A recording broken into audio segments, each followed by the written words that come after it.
friends. Welcome back to the Female Founder World podcast. I'm Jasmine. I'm the host of the show. And I've got another Aussie on the podcast today. It's Iris Smit. She is the founder of two beauty brands, The Quick Flick and Beauty Fridge. Both of them are based in Australia and they're pretty big beauty companies, to be honest. One news report put her revenue at around 15 million a year in 2021. I think it sounds about right. She is in some of the biggest retailers in the country. Honestly, like in terms of transparency, I really try to bring guests on the show who will give you a no kind of BS account of entrepreneurship and how they're building their companies. Iris does that. She really delivers. There's no holding back. I hope you really enjoyed this show. And a quick reminder to leave us a 5-star review wherever you listen if you're enjoying Female Founder World. You are now entering Female Founder World with your host, Jasmine Garnsworthy. Iris, welcome to the show. Thanks for having me. Let's kick off by giving a bit of an overview about what it is that you're building. Tell us about your business in a few words. Sure. So, my business is called The Quick Flick. I do have another one as well called Beauty Fridge, but I think we'll speak mostly about Quick Flick today. Quick Flick is a beauty brand that I started in 2017, literally from my dining room table. And the concept around the brand is to create beauty products that are quicker, easier, well thought out, and ultimately help the consumer to achieve a better look in half the amount of time. Where were you in your life that made you think that this was an idea, that you saw the opportunity? The main reason was ultimately because I wasn't very good at makeup and watched hours and hours of YouTube videos. And I just thought, hang on a minute, maybe it's not me that's bad. Maybe it's just the tools that I'm using could be improved. So I was an architect student, so I had a design background and started just like working on a concept to improve winged eyeliner. Everyone knows that's very difficult. And yeah, the concept of a stamp came about, having a shape that was already there that you could just press on, that was designed to suit your left and your right eye. And yeah, the rest was history. Now every single product that we bring out is all about solving a particular problem or like a pain point to make the application easier and quicker. Yeah, you're not one of those beauty brands that just kind of like bringing out a new moisturizer for the sake of bringing out a new moisturizer or something like that. You do seem to be like very focused on, okay, what's the problem and what is a time saver solution here? Yeah, absolutely. And that's why we do take a little bit more time, because it's not rushed. It's very thought out. We do a lot of research to try and understand like what pain points do consumers have? How could we make like the absolute perfect solution that ticks off every single box? And the pricing's pretty accessible as well. Why did you decide to go that route with the pricing strategy? I think the main reason was for that accessibility, and that also fed into the retailers that we chose to go into as well. Having a destination that was more accessible and anyone could afford it, because yeah, ultimately makeup is for everyone, right?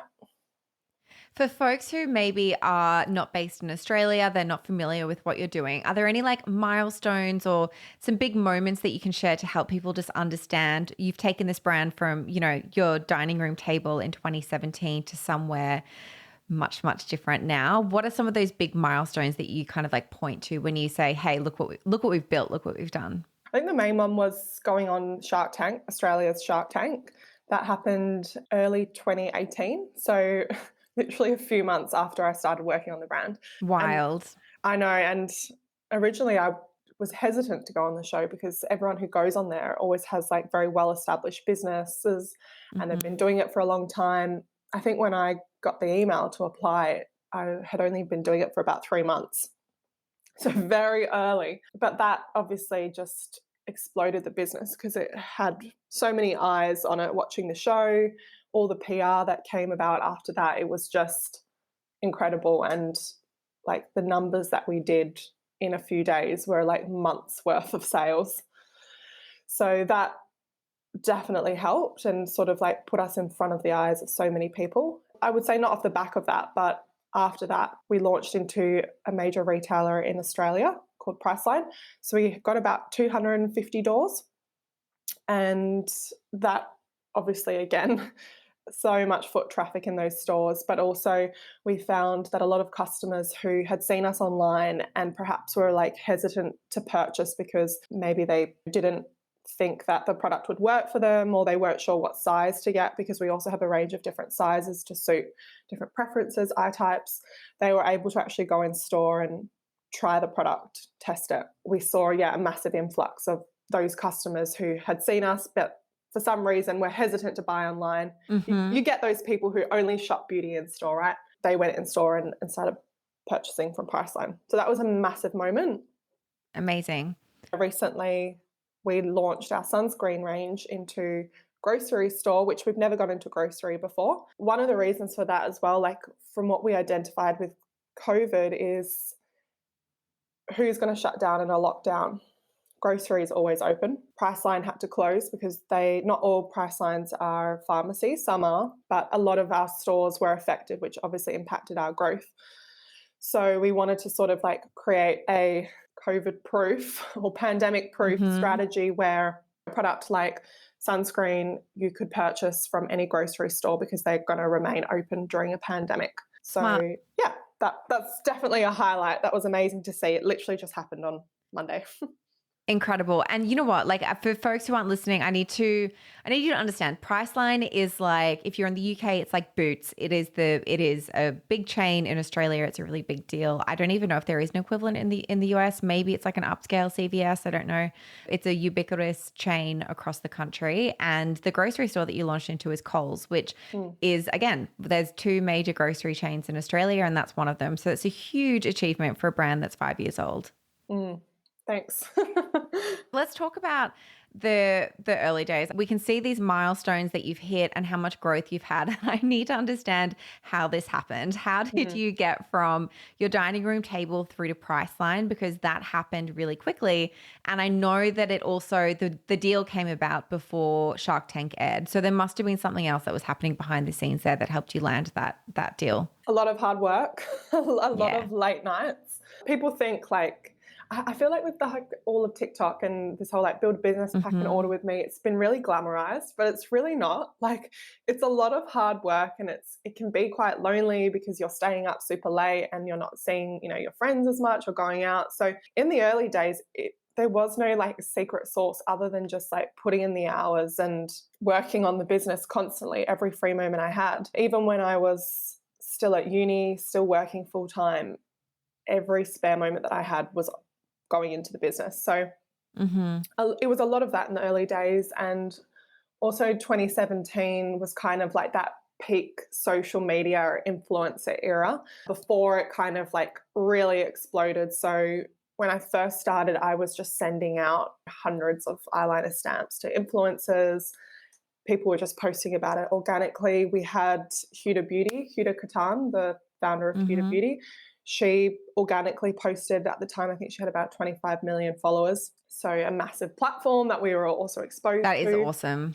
Yeah. And I think just from all of that like organic hype that I created, because at the time I didn't have a lot of money to be paying influencers. It was just reaching out, having a conversation in DMs, telling them my story, sending them the product. Off that, we got a few PR pieces. I think the first one we got was a Daily Mail article.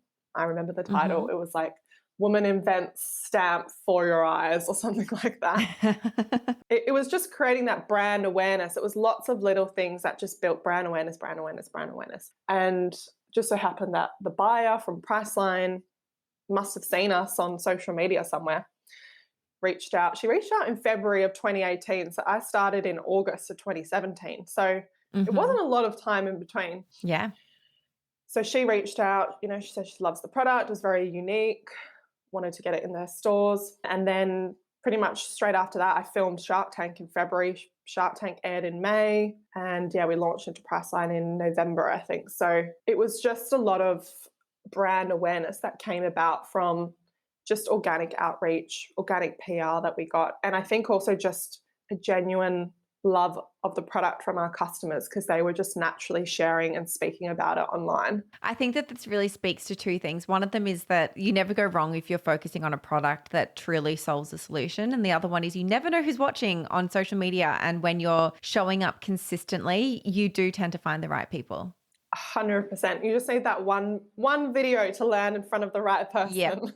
Yeah, exactly. And when you think about influencer strategy and influencer gifting, how has your strategy evolved with both like the business getting significantly bigger, but also the landscape has shifted so much? Like it is harder. Even micro influencers now are expecting a fee for partnerships a lot of the time, unless you have like a really expensive product.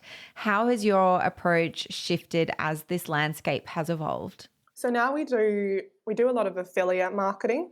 So we do Oh, yeah. gifting, and we give influencers a code and they can make a commission off every sale that they put through, which is actually good for the influencer. If they have the right audience there and a genuine connection, they can actually make a lot more money in the long run versus just paying them one time to promote one post. And I think that's where it's really changed. Consumers no longer will convert just from seeing, well, I mean, some will, but not as easily as the early days when an influencer would just have to post one time and you'd get thousands and thousands of dollars of sales. It just doesn't really happen anymore. The consumer kind of has to see it multiple times to really trust that, okay, this influencer does genuinely love this product. I feel comfortable buying it, because I think people got so overwhelmed with seeing so much sponsored content that they actually lost that trust with influencers.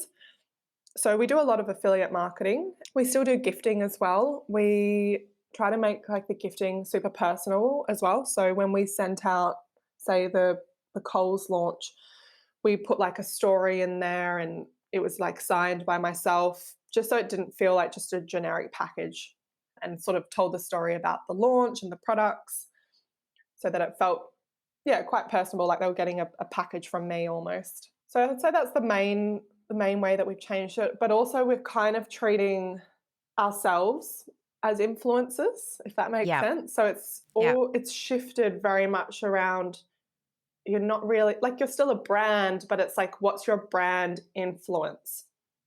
And especially me as a founder as well.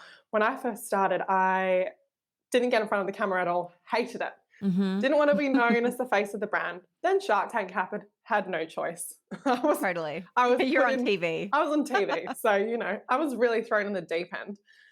So I've really tried to build myself, I guess you could say, as an influencer, as the brand founder, telling my story, trying to educate, showing behind the scenes, showing, like today after our call, which is why I'm not wearing any makeup, I'm going to our manufacturing lab. You're not allowed to wear makeup at these labs. And we're going to be filming like a whole vlog around the whole manufacturing process that goes into our products. So it's really about that storytelling, connecting with the consumer and having that influence on them, not just by my products, but this is everything that goes into it. And this is our mission, this is our story. It just has gone a lot deeper now.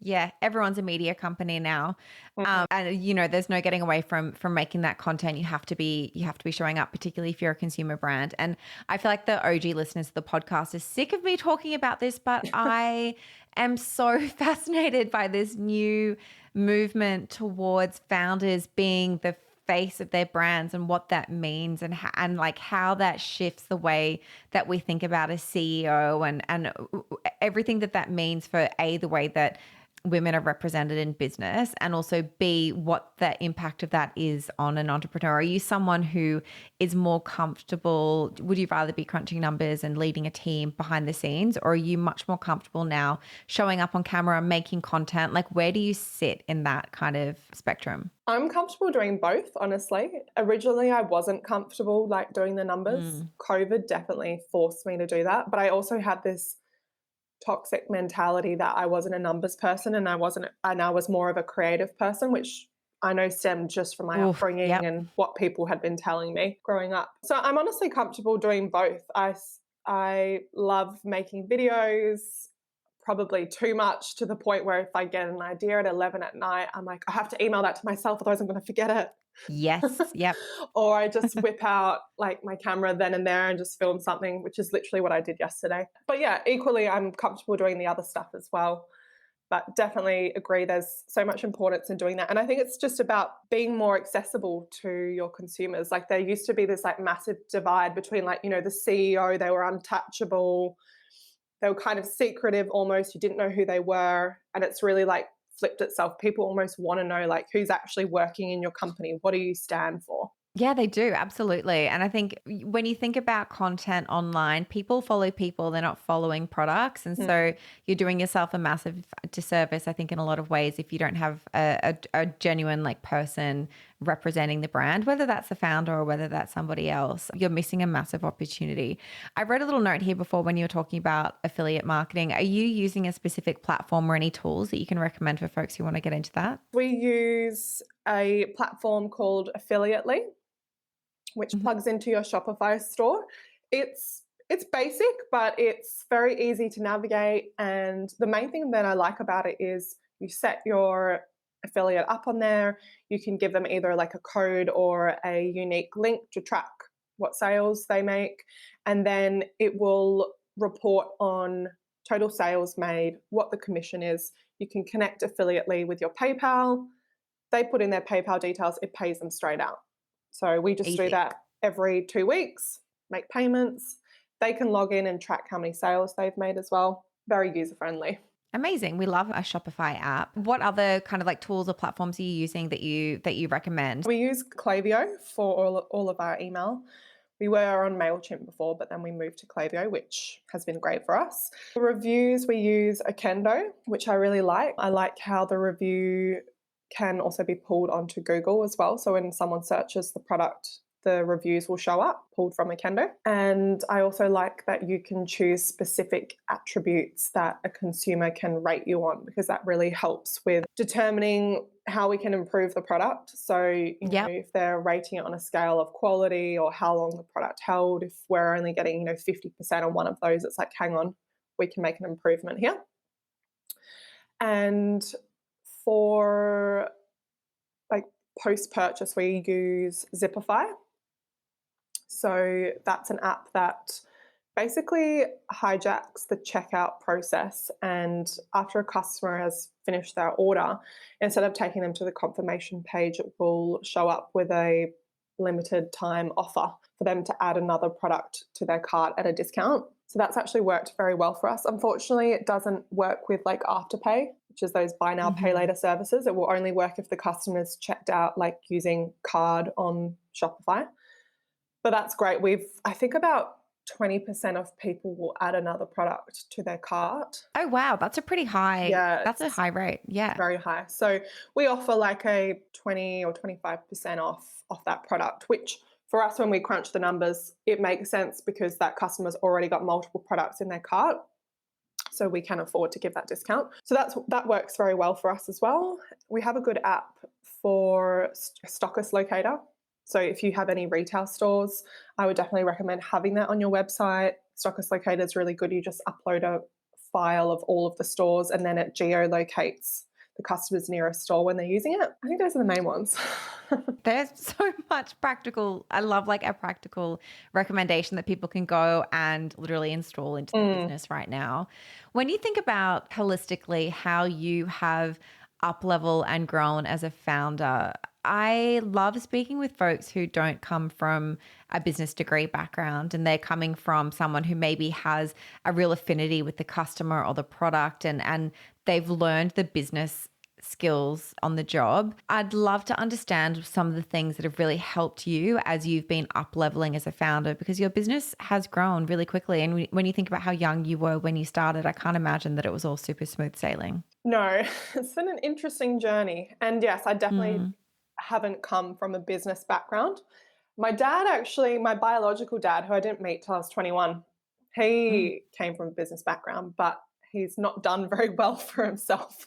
So Right. I don't think that runs in the genes. But yes, definitely been learning along the way. And I think that's attributed to my mindset of always being open and willing to learn new things and just staying like super curious. And if a problem comes up, thinking, hang on, this is actually an opportunity for me to learn. It's not necessarily a setback. And always been willing to learn from others as well, not letting your ego get in the way. A big thing for me, actually, I joined a group of other female entrepreneurs and we meet online every 2 weeks. Sometimes we pick a topic and we'll share our thoughts and opinions on the topic. But sometimes it's just like an open floor where we just throw in, hey, I've got this issue, I've got this problem. What do you guys think? How do you think we could solve it? Or, do you have any recommendations for SEO or this agency? And that's Mm, been really, really helpful rather than, seeing those people as competitors. And some of us yeah. have similar businesses, not direct competitors, but similar landscapes. That's been extremely helpful to me. And I've been doing that for the last 3 years, actually. I love the idea of that like really collaborative approach. This is a very special message for our people in LA, or actually anyone who has friends or community in Los Angeles, because Female Founder World is joining forces with Shopify. We're hosting the ultimate night for consumer brand builders in LA. It's called Brand Camp, and after a sellout New York showcase, we're bringing this founder favorite event to LA, and it is free to attend. Join us for a panel conversation with Amy Liu, the founder of Tower 28, Natalie Holloway, the founder of Bala, and moderated by me, the creator of Female Founder World, Jasmine Garnsworthy. Plus, we have a very special guest who'll be on the panel and is yet to be announced. We'll also have a glitter bomb bar by Art of Sucre. We're going to have some drinks and food and a curated female founder market. Like I said, registration is free for this event, but space is really limited. Our last event actually hit capacity in 24 hours. So make sure if you want to come, if you know someone who's going to love this, hit the link in our show notes to confirm your spot right now. See you there. I want to ask you for a resource, and that could be something that is a practice that you've taken up as you've been building the business. It could be a book or something that's kind of like helped you as you've been up leveling and growing the business. So I would say what I just said to that around Yeah. finding other like-minded people in your space. Aside from what I just said, I've also got like a Slack channel, and I'll reach out to other entrepreneurs on Instagram and be like, hey, blah, blah, blah, let's chat, let's catch up for a coffee. And then we have a Slack channel. So I think I've got like almost 20 founders on my Slack channel, like direct Slack channels to them. And we just sometimes chat every now and again, throw a question at each other. Because most of the time they've, maybe worked through a problem that I'm currently having or vice versa. I would say definitely build a solid support network around you of people who are in a similar space as you, because that's the other thing. The journey can get very lonely. And in Australia, especially, there's a lot of tall poppy syndrome. And when you're speaking to people who are not on the same wavelength as you can very quickly start to question yourself or doubt yourself, or just get into a frame of mind that's not going to help your business ultimately. So definitely surrounding yourself with people, and also resources to help that as well. It's hard for me to recommend like one book or one podcast because they're all so helpful in there and beneficial in their own right. So I would just say reach out and get resources that help you be the person you want to be or where you want to get to. Something that I wanted to flag there is you use the phrase tall poppy syndrome, and I use this a lot as well. And folks in the US, like, what are you talking about? So for people who don't understand what tall poppy syndrome is, it's this sadly, it's like very Australian mentality. I've seen it in the UK a little bit as well, but I don't see it in the US as much. And it really is that when somebody gets too big for their boots, or like they get too successful or whatever, by whatever standard you've deemed is too much, you cut them down. It happens to women a lot, I would say more so than men. And I think it comes from this real like scarcity mentality about maybe the market size in Australia being smaller or something, where I just feel like there's a real, I don't know, people not kind of breaking out of their molds and feeling like when other people do, it's like quite threatening. Whereas particularly in New York, like I don't see that. It's much more collaborative. It's much more, when you tell someone that you have a big audacious goal, folks like much more likely to kind of like cheer you on. And that's what you mean by tall poppy syndrome, I think. Yes, no, definitely. And tall poppy syndrome can happen in your own business. I've experienced that firsthand. Talk to me about that. It's not just strangers on the internet. It can also happen from friends who you've had for a lifetime. It can happen to employees that have been in your business for a few years and then for whatever reason start to form jealousy, because most of the time I think tall poppy syndrome comes from people being insecure in themselves and Totally wanting something that you have. So to try and make themselves feel better about it, they try to pull you down to their own level. I definitely saw it at the start when I first started my business, and I was kind of just getting like friends or friends of friends to help me come and pack my orders and do things. And there was almost like this toxic jealousy that started Yeah. festering. It was almost like, oh, holy shit, like Iris is doing so well. There's so many orders. Like, Who does she think she is? who does she think That's what she it is? is. Yeah, and I could Yeah. tell it was just like the energy and the attitude shifted very quickly, especially after Shark Tank when there was thousands of orders. It was almost like, yeah, this energy shifted in my business, and it was definitely from them having this internal jealousy that I was doing well. How do you handle that? I got them out of my business. Yeah. Yeah, because it's like a cancer. It spreads, and it can spread to everyone else in your team, and then you've got people who are actually working against you rather than trying to work towards this greater goal that you're trying to achieve in your company. What about mentally? How do you handle that mentally? Because I feel like there could be you can go two ways with it, where you either the that doubt kind of seeps in to you, or you can stand in your conviction about what you're doing and your right to kind of claim this space and what you're building. How did you decide to take the latter route? I just think that that's not necessarily the reaction everyone would have. I think it's realizing that everyone has their own shit that they're trying to deal with. Like, we've all Yeah. been through something, we all have a story. And I think it's just having that empathy and taking a step back and like just seeing it for what it is and thinking, okay, hang on a minute. This person is trying to deal with their own traumas, their own feelings of self-worth, and just realizing it's actually not personal. They're just projecting what's going on inside with them, Yeah. and not It's not trying to, about you, it's about them. it's not about you. That's what I always say. Like, not everything's about you, Iris. It's actually all Yeah. about them. It's not personal. Like, it could be somebody else in your position, and they would still be treating them the same way. Mhm. So Yeah, just being that's a able to really disconnect. liberating. Yeah. Yeah, I feel like that's a really liberating way to think of it. Before we were chatting, you were talking about how you have also been doing not like therapy wasn't the word you used, but like a life coach, and you've had someone kind of like help counsel you through a few like tricky things as you've been building the business. What are some lessons that you've taken away from that? How much time do you have? Well, okay, so I think the main one, and I will say trigger warning for anybody listening who's experienced domestic violence. The Mhm. main thing that it really helped me with when I hit probably the peak success of my business in 2019, I hit the bottom of my mental health, absolute floor bottom. I was so depressed. I was suicidal. I hated my life. I hated everyone. Oh, I thought I was so broken, and it was all stemming from my upbringing, which was very violent, physical abuse, mental abuse from my stepfather. I left home when I was 17. There was just a lot of shit that I was dealing with. I hadn't met my biological father. That's a whole nother story.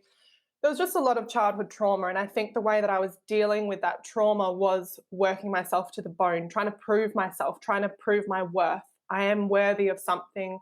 And there was also that element of wanting to own something because everything had been taken away from me throughout my childhood. And I was very yeah. determined to build something that I could truly say, hey, this is mine. No one can take this away from me. But unfortunately, when you have that mentality, nothing is ever good enough, and you're constantly trying to work and thinking, oh, maybe that next thing will bring me that little spark of happiness. And on paper, you'd think, holy moly, this girl is so lucky. Her business is doing so well. She's got an amazing boyfriend. She's got a nice place, like ticked all the boxes. And that's where I really hit rock bottom. I was like, oh my God, I've got everything and I'm still not Mm, happy. I'm still so empty. yeah. So the main thing that she really helped me with was switching my mindset around, I don't need to work and be successful to prove myself to anybody. That's not what I'm doing. I'm actually doing this for me because I'm really good at it and I enjoy it, and it can be a fun Yeah. journey. And it's not about proving your self-worth. I think that was the main piece. It was me regaining that sense of self-worth and realizing that I was always worthy. I was born worthy. My self-worth was never up for debate.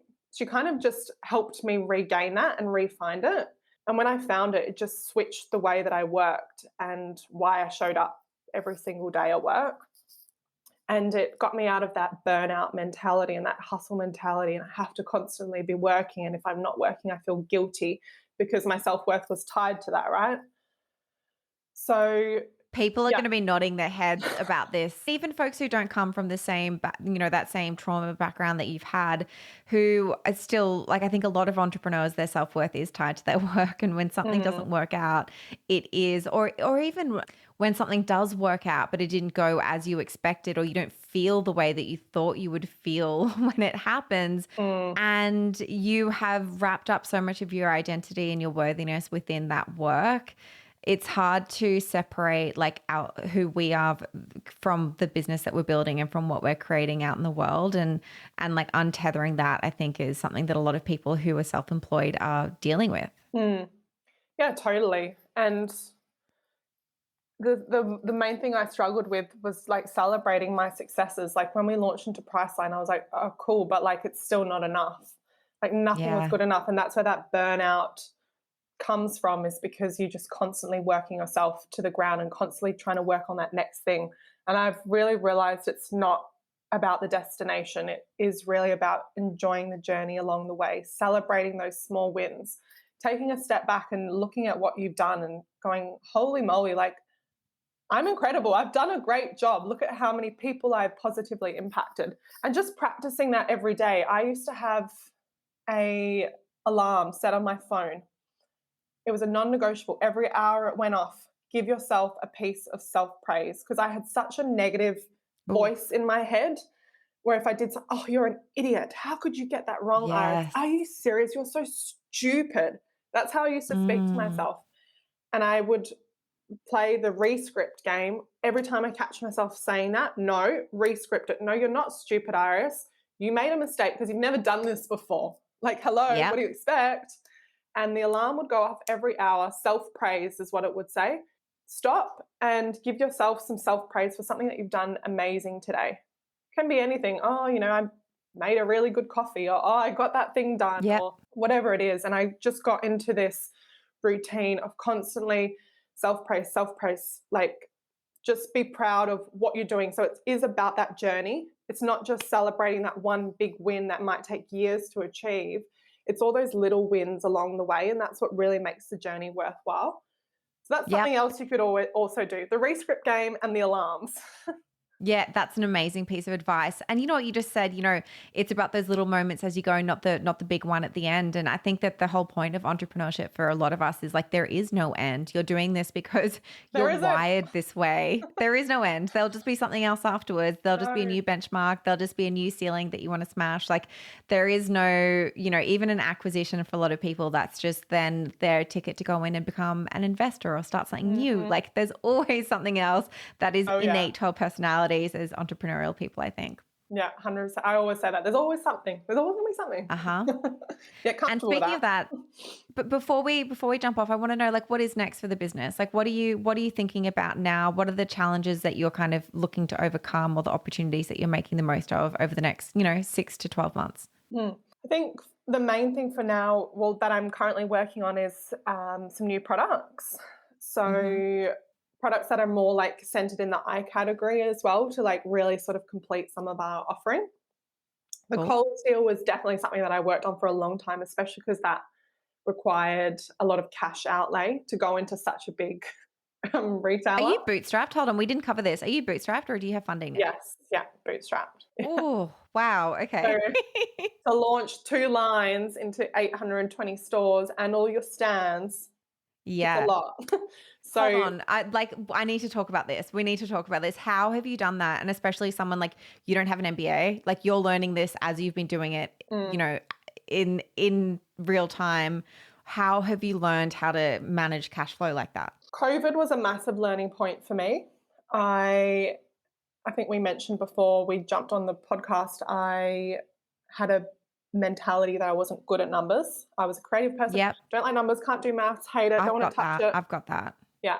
But then I realized, hang on, this is just a story I'm telling myself, because growing up, my mum told me I wasn't good at maths. My teacher told me I wasn't good at maths.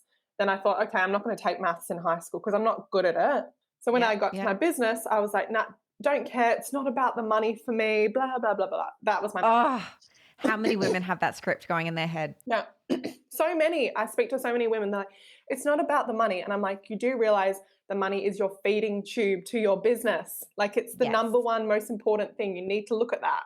So yeah, COVID was a massive, massive slap in the face for me. Like it forced me to look at it because stores were closing, we had lockdowns, purchase orders were put on hold, some of our manufacturers couldn't operate. So it was a massive halt to the business. During that time, I upskilled massively, more than I've upskilled in the entire 5 years, like literally in the space of 2-3 weeks. It was like, boom. And I was like, hang on, I'm really good at maths and I can actually use my creative brain to apply this to the numbers to find creative ways to have better cash flow, to have a better, bottom line in my business. And it kind of became fun to me. I was like, oh, what lever can I pull? Could I do that? Could I change that? Maybe I could take some spend from here and put it there. So I was forced to learn it. I was very lucky that I found a CFO, I guess you could call him, who just taught me it. Like, this is what you do. I had them create a financial tracker, I guess you could say, so I can see all my cash flow. They helped me to plan out the next financial year and the one after that. So I did seek some professional advice, and I think you need to when you're dealing with something that's so important that you don't know anything about. That really, really helped me. And now I'm like looking all the time, like, what are my numbers? What is the cash flow? What does that look like if I change it? So I would definitely recommend investing in that and putting a good system in place that helps you to run the numbers, to understand the numbers. And it doesn't need to take you that much time. On the topic of good apps, actually, I've just installed Triple Whale, which is very good. It's on the pricier side, but I say, what's the true cost of not knowing your numbers properly? That's a good place to start if it's not in your budget to pay like a financial advisor or a CFO. That plugs into your Shopify and you can put in all of your expenses in there. It pulls in all of your sales, and it also plugs into all of your Facebook, Instagram, Google. So it actually gives you the true attribution of your ads, because you know how everything's skewed now with iOS. So it gives you the true metric for how are your ads returning. And then once it takes out all of your costs, it gives you your true profit. You can log in every single day and I can see the exact profit number that I've made every single day. I can't believe I'm going to have to end the show because I could talk to you all day, but we're at time, and everything that you shared has been so tactical, so tangible, so transparent. Thank you so much for coming on Female Founder World. No worries. I'm glad it was helpful.